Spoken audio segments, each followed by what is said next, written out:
Jean, père de deux et père de valet. Quelle chance vous avez aujourd'hui, Annie. Il faut bien que j'ai de la chance dans un domaine. Une autre partie? J'ai du travail. Si je ne vais pas tout de suite faire la lessive, j'ai peur de me retrouver dans une de ces tombes. Oh, je suis désolée, je ne voulais pas... Non, c'est pas grave. D'ailleurs, j'avais quelque chose à vous demander.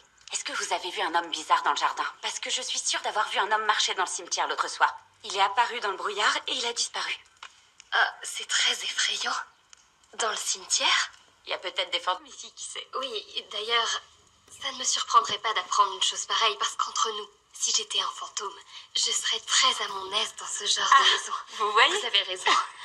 Excusez-moi. Bonjour, je suis Ray Whisky. Je suis le chef cuisinier. Ravi de faire votre connaissance, Ray Whisky. Voici ma femme de chambre, Gin Tonic.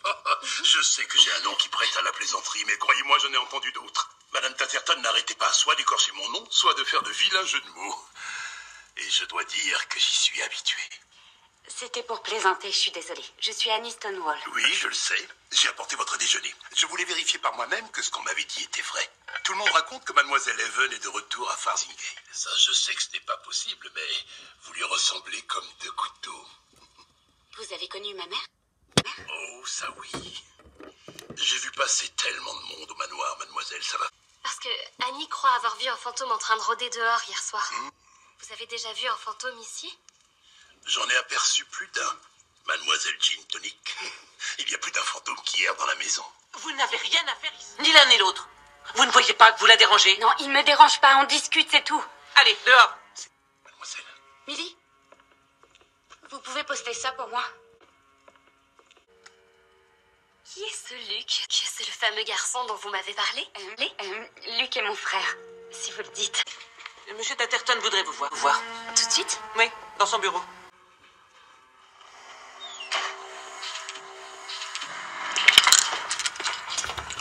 Tenez, ça va vous calmer. Je suis calme, mademoiselle Broadfield. Je suis calme, moi aussi, mais il y a des limites à ne pas dépasser. Alors, soit c'est le comprimé, soit c'est la piqûre.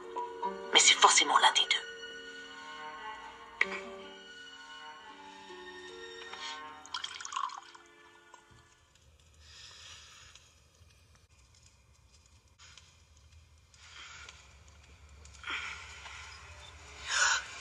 Tony, mais qu'est-ce que vous faites là?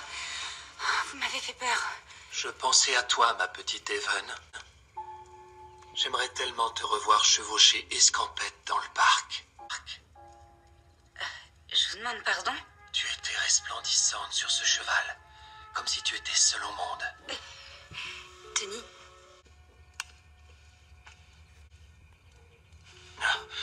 Je te prie de m'excuser. J'étais encore en train de divaguer. J'aimais regarder Even chevaucher pendant des heures. Quand elle est partie, Troy, mon frère cadet, s'est occupé d'escampette quelque temps. Et un jour, il l'a sorti de l'écurie et il est entré avec lui dans l'océan. C'est la dernière fois que je l'ai vu. c'est pas vrai, il s'est suicidé? Qui t'a raconté ça?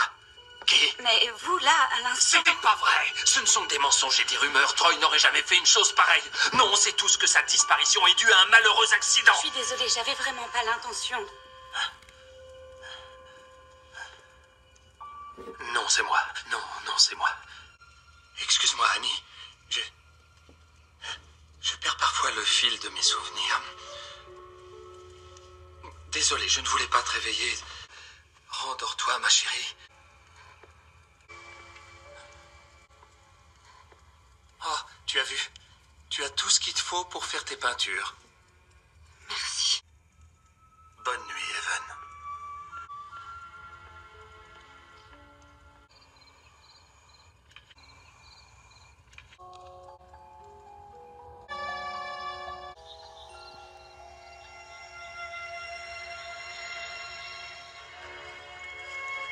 Ray, venez, s'il vous plaît. J'ai besoin de vous poser des questions sur Tony.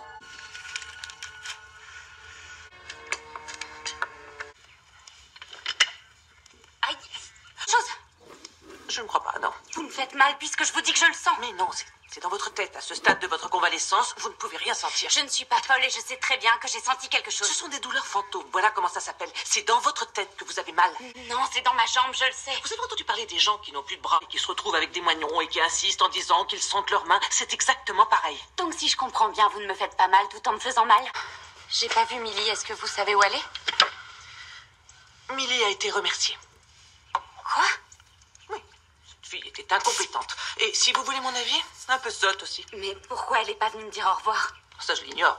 Je ne lis pas dans les pensées. En revanche, j'ai un sixième sens pour repérer les dissimulatrices dans votre genre. Je ne crois pas qu'on vous ait employé pour m'espionner. Mon emploi consiste uniquement à vous aider à guérir. Maintenant, il faut vous remettre au lit. Non, je ne veux pas me remettre au lit. Que vous le vouliez ou non, ce serait plus sage. Je me fiche de votre avis, mademoiselle Broadfield. J'en ai marre d'être confinée ici.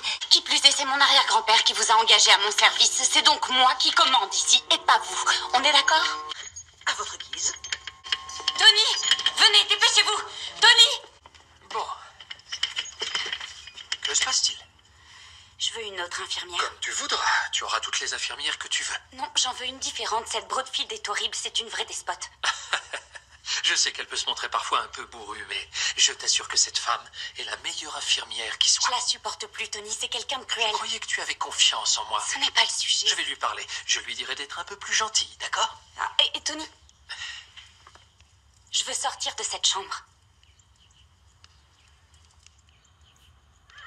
Il est temps que vous me racontiez pourquoi ma mère a quitté Farzingale et qu'elle n'est jamais revenue.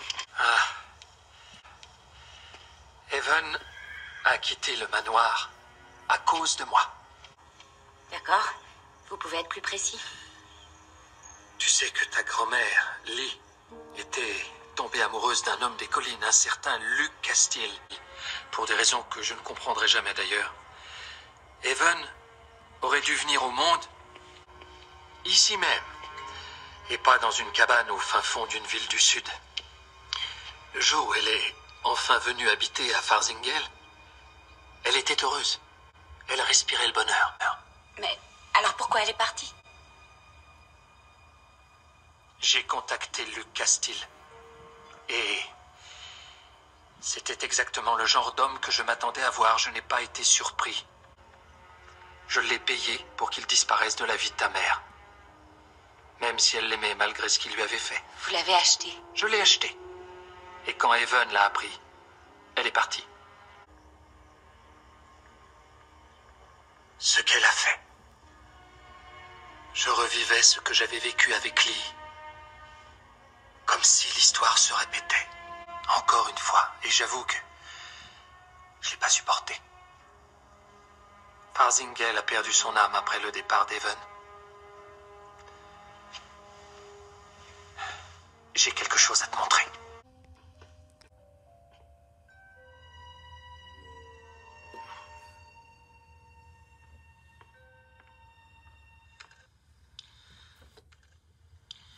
Tout cela appartenait à ta mère. C'était sa brosse. Il reste encore des cheveux dessus. Je sais.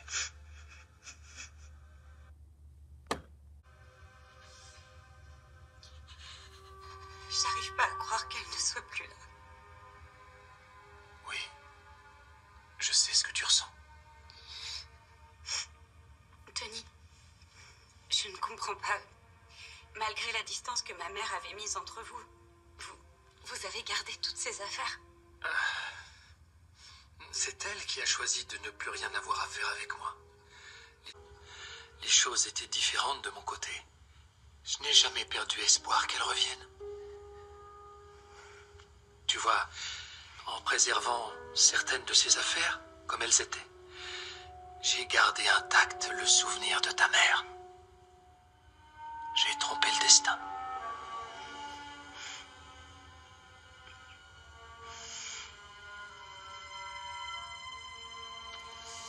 Il y a plusieurs demeures dans la maison de mon père. Si cela n'était pas, je vous l'aurais dit. Je vais vous préparer une place. Et lorsque je m'en serai allé et que je vous aurai préparé une place, je reviendrai et je vous prendrai avec moi afin que là où je suis, vous y soyez aussi.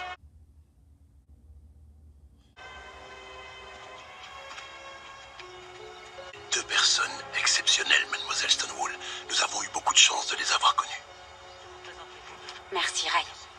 S'il vous plaît, est-ce que vous pourriez venir me voir tout à l'heure? J'aimerais vous demander quelque chose.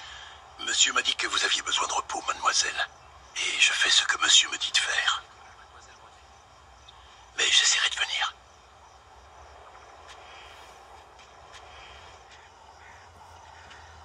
Comment ça va? Qu'est-ce qui se passe? Où est Luc? C'est aussi son père qui est enterré là. Il n'aurait jamais manqué cette cérémonie. Quoi? Qu'est-ce qu'il y a? Il a rencontré quelqu'un, une fille. Oui? Et alors? Eh bien, disons que Luc est tellement absorbé par cette fille qu'il n'a pas l'air d'avoir du temps pour autre chose. Non, ça ressemble pas à Luc. Dis-moi la vérité, Drake. Ne t'en prends pas au messager. Elle s'appelle Jessica et elle l'a totalement hypnotisé. Je lui ai écrit un paquet de lettres, il a jamais répondu. Il les a reçues ou pas? Et pourquoi il les aurait pas reçues? C'est pas clair tout ça. Il faut que je lui parle, c'est urgent. Dès qu'il reviendra, je lui demanderai de taper. Tu peux compter sur moi.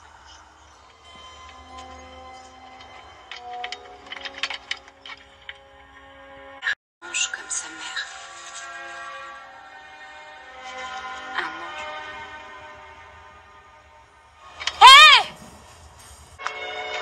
Il est temps de rentrer. Je ne voudrais surtout pas que vous glissiez.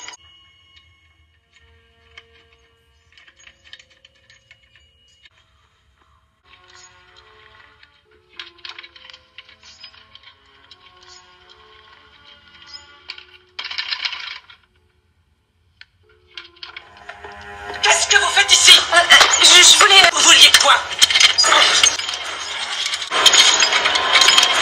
Sachez, je n'ai pas l'intention de perdre ma place à cause d'une infirme comme vous qui n'en fait qu'à sa tête.